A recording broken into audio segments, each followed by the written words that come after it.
Hey everybody, this is Dr. Craig Kasper from NYHD and the Institute for Hearing and Balance based here in New York City. And as we've been doing for the past couple of weeks, the audiologist at home episodes where we unfortunately are not able to be in our office on a day-to-day basis because of what's going on with coronavirus. But we decided to provide some information and hopefully some entertainment to you guys, talking about things that we talk to our patients about on a day-to-day basis. So some questions we might get regarding hearing issues or balance-related issues. And today I have my colleague, Dr. Ariella Naim. Hey, Hello. doctor, how are you? Good. How are you? I'm doing great. So, sometimes we get questions that we think of that are common questions. Sometimes we get questions that people are starting to send in to us through the info@newyorkhearingdoctors.com email address.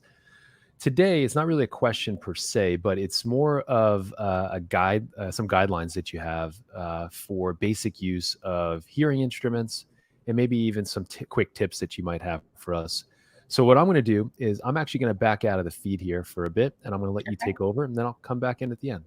Sounds good. Okay, I'll be back. Hello, everyone. So we're going to go over a couple of things today. The first part that I want to go over is actually the main parts of the hearing aid. And today I'm going to be showing a behind-the-ear device or a RIC device. The first part that we take a look at is that biggest part over here that sits behind the ear. This is where all the technology is housed. We have the thin wire or the receiver that comes from the front of the ear. And then we have this little piece over here, which is known as the dome. This is the piece that sits inside the ear.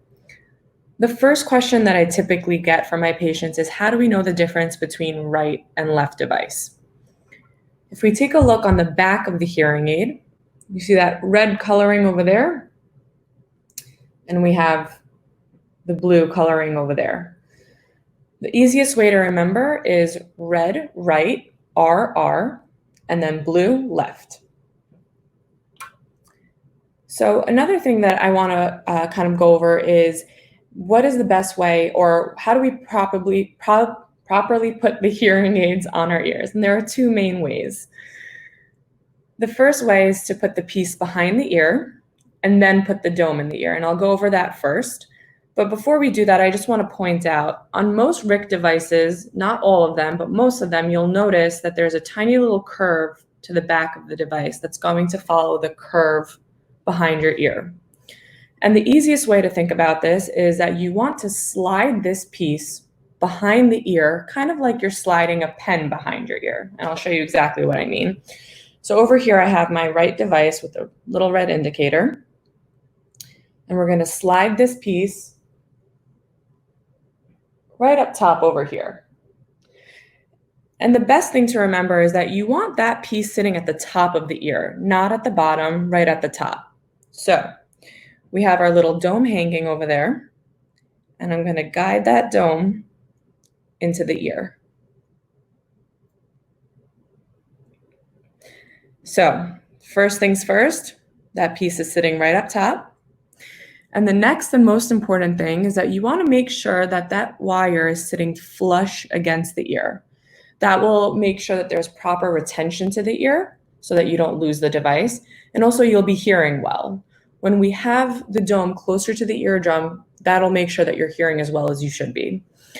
Now, the most important thing to remember is that these wires are measured specifically for your ear. So when you pick your color, your audiologist typically measures your ear to get the proper wire length. So the wire will never sit too far in the ear, and it's not going to be too close to the eardrum. The second way I'm going to show you how to put on a hearing aid is to first put the dome in the ear. I find it a little bit harder, but I have some patients who do it. So bear with me. We're going to first pop this dome right inside.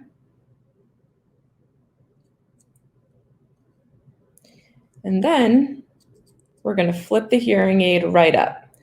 Now, again, you want to make sure that that wire is sitting nice and flush against the ear, so it's retained properly.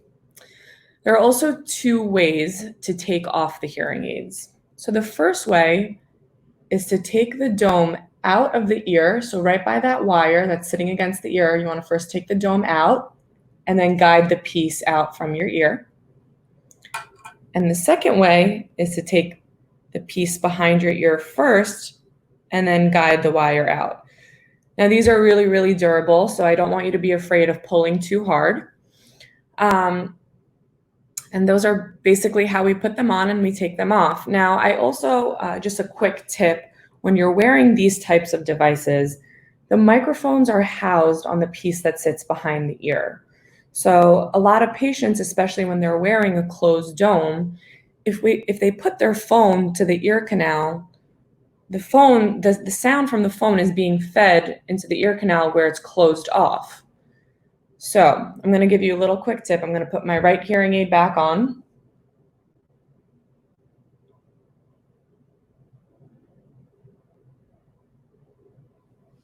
And this will work with a landline, a cell phone. I always call it finding like the sweet spot with the mics. So I have my cell phone here. Typically, we hold a phone like this when we don't have anything in our ears.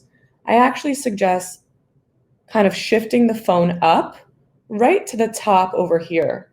Because again, the mics are housed behind your ear. I'm gonna move my hair. The mics are housed right behind your ear. So you wanna just slide that phone right up. And the sound will feed directly into the mics and you'll hear it through your hearing aid. And those are some fun, quick tips. That's awesome. It's also important to note, I think, that although most hearing aids nowadays are compatible with things like iPhones or Android phones, and you can get a direct feed into the hearing aids, not every single patient wants their hearing aids hooked up to their smartphone or even has a smartphone for that matter. Right. So in cases such as those, that's a super helpful hint for us. So that's awesome. Thanks, Dr. Naim. Appreciate it today. Of course. And we will be back with more episodes as time goes forward. Again, if you have questions, you can send them to info@newyorkhearingdoctors.com. Also, if you just want to reach out to us, you can reach out to us through that email address as well. And we look forward to seeing you guys soon. Thanks, Dr. Naim. Of course. See you soon. All right. Talk to you soon. Bye-bye. Bye.